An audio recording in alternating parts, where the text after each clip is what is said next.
Hello there. Welcome to my thought for the day. Today again I feel I must speak about some very familiar verses from John chapter 14. And as I often find, the convenience of having chapter divisions and artificial headings, which are put into quite a lot of modern Bibles, can be a bit distracting because it breaks up the flow of the narrative.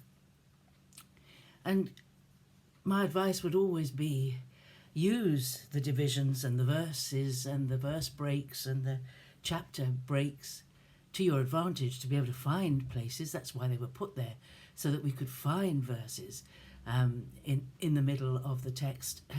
But sometimes they break the flow of the thinking.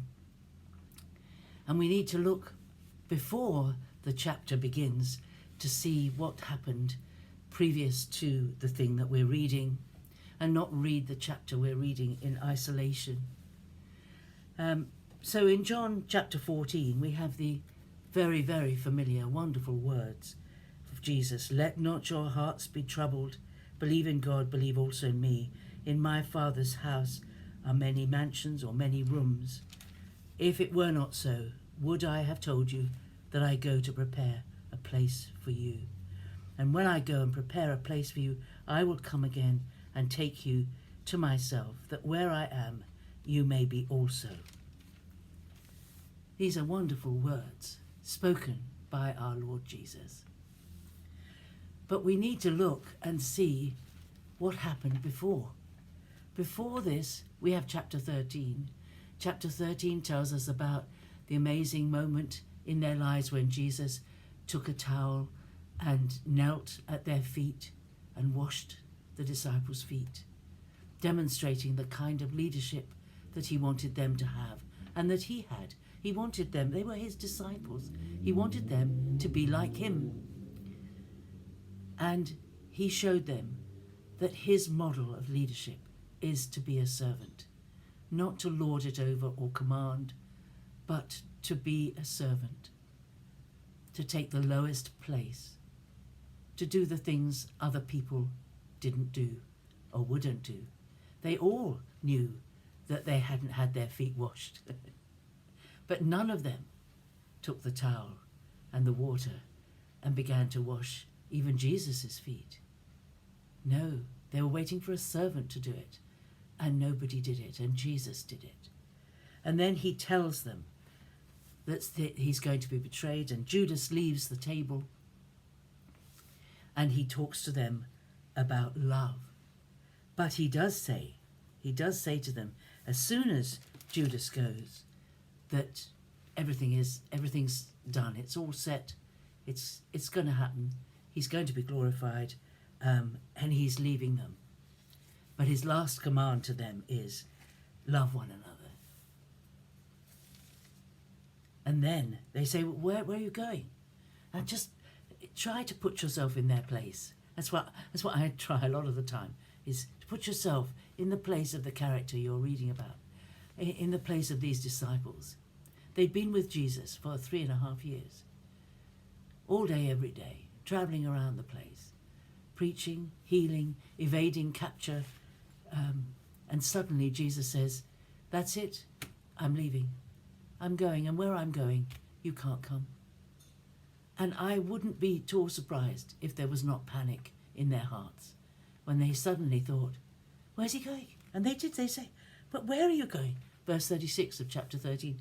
Simon Peter says, where are you going? Where are you going? Because 3.5 years they followed him. They've given up their businesses, their work, and he's going? What are they going to do? What are they going to do? Where is he going? And Jesus says, where I'm going, you can't follow me now, but you'll come later. You'll follow me afterwards. And then he predicts that Peter will deny him that very night.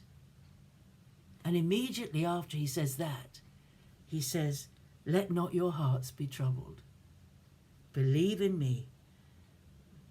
Believe in God and believe also in me. I think what he was saying to them there was, There are things that are going to happen, and you have to live through them, and they're going to be horrible. He knew the agony Peter would have over his betrayal. He knew how awful he was going to feel, how wretched, how he would hate himself. 3.5 years following Jesus, and that the first challenge when he's on his own, he lets his master down. He knew how Peter would feel. He knew how the others would feel when he was on the cross, how they would all desert him when he was arrested. He knew how desolate they would all feel. He knew how they'd feel when he died. And he says to them, let not your hearts be troubled. Believe in God, believe also in me. Trust in God. God's got this, even though it looks like it's completely out of control and it's disaster. But God has got this. God's purpose is being worked out. Believe in God, believe also in me. So he's saying, trust me, this is going to seem as if it's all over and as if I've lost. But just wait, and you'll see the reality. And the reality, of course, we know, is that Jesus rose from the dead and he returned. But he also talks about their future. In my Father's house there are many mansions. That's what the old King James used to say, or many rooms. If it were not so, I would I have told you, I go to prepare a place for you. So he's saying, even though everything looks awful and disastrous in the temporary, in the eternal, there's a place prepared for you.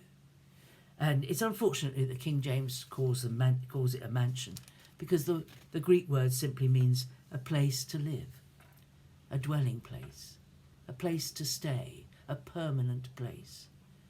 There is a place for you and for me that Jesus has prepared for us. And it's going to suit you and me down to the ground. You probably wouldn't like my place, and I might not think your place is wonderful. But there's a place for you that suits you, and there's a place for me. And Jesus has prepared them. There is a future. Whatever happens in the present, there's an eternal future set aside by Jesus himself for you and me. And that's a most wonderful thing. That's a most wonderful thing. And he will come again to take us to be with him. But the thing he says is, let not your hearts be troubled. We can let our hearts be troubled. We can go with the worry and the anxiety if we want to. Or we can stop it straight away and say, I'm not going to dwell on this. I'm going to believe in God. I'm going to trust God. And I'm going to trust Jesus. And I'm going to live for him.